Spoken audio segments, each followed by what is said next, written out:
Hey everyone, how's it going? So what are we doing today? Well, because we're not really working on anything at the moment.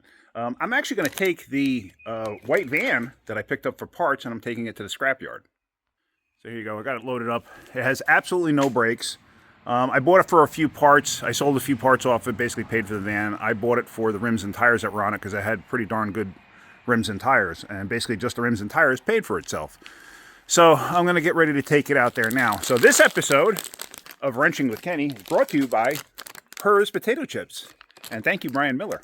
Actually, it's not really brought to you by Hers. Brian Miller works for Hers, and he sends me gift packages every once in a while. And these are my absolute favorite. I love these damn things.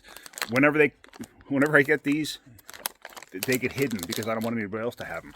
So, and I don't eat potato chips all that often, but these are the bomb right here. Woo, yeah, they're good.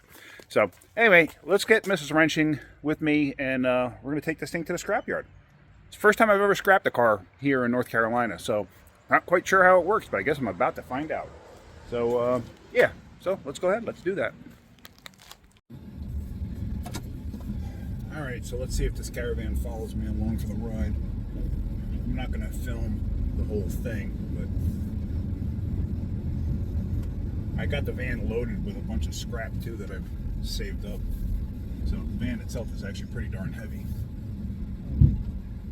Like my winch, almost didn't want to get it up on the trailer. That's how heavy this darn thing is.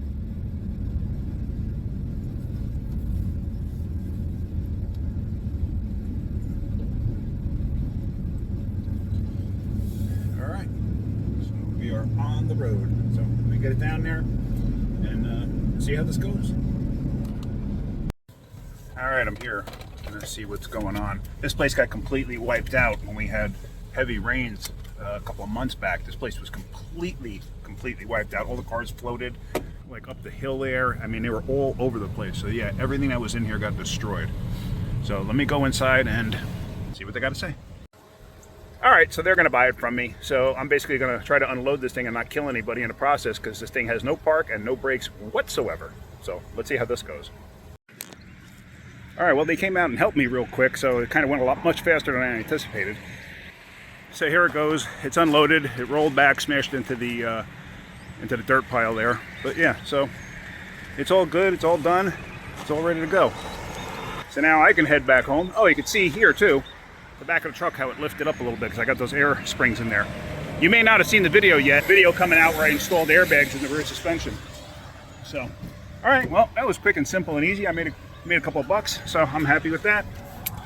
So that's it. Gotta head back home. All right, guys, I hope you got something out of that. If you did, hit that like button. If you could, please subscribe. Have a great day. Keep wrenching. So I thought I was going to end the video there, right? Come home, let me put the trailer away.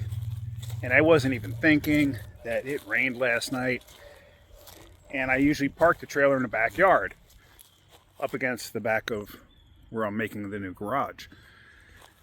So I start driving around back. Around that way, I usually drive along the property line. And I come along, and I get to about there, and I start turning in so I can park over there. That's where I usually will park it. Well, it turns out it was too soft and I got stuck. So I got stuck in the mud and I unhooked the trailer. I figured, okay, maybe once I unhook it, I can get out. I couldn't get out. So my neighbor came over with his quad and we were able to pull it out, but I only got up to there. Like, he got me out to that point. We thought it was good enough, and then he left. And then I decided, okay, let me just drive around the front of that to get where I need to go. And sure enough, I got stuck right there. So yeah, so it's going to stay there for right now. I'm going to wait for this stuff to dry up, because once this dries up, I can get out, not a problem. Because I've driven on this thing a million times. It's just, once it rains, you got to wait a day, because it's clay, and clay is just like trying to drive on snot.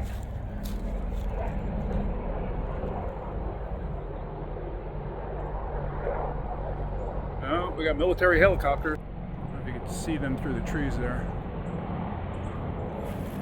Yeah, I even tried my Crown Vic. My Crown Vic was, I mean, even though it's got a blown head gasket or a cracked block or cracked head or whatever the heck it's got, it still runs.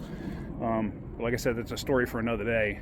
And but I tried that and I couldn't get it to budge the truck. But my neighbor's quad did. But of course, he left, and so now I'm kind of stuck there. So I'm gonna just let it sit till tomorrow and see what happens. If I can't get it out, I'll contact one of my buddies who's got a pickup truck, 4x4 pickup truck, and we'll get my truck out of there and get the trailer out of there. But yeah, this is yeah. I thought this was gonna end a little cleaner than this, but nah, things happen. What are you gonna do? All right. If that's the worst thing that happens today, today's a good day. So, all right. Yeah, that's gonna end this video now.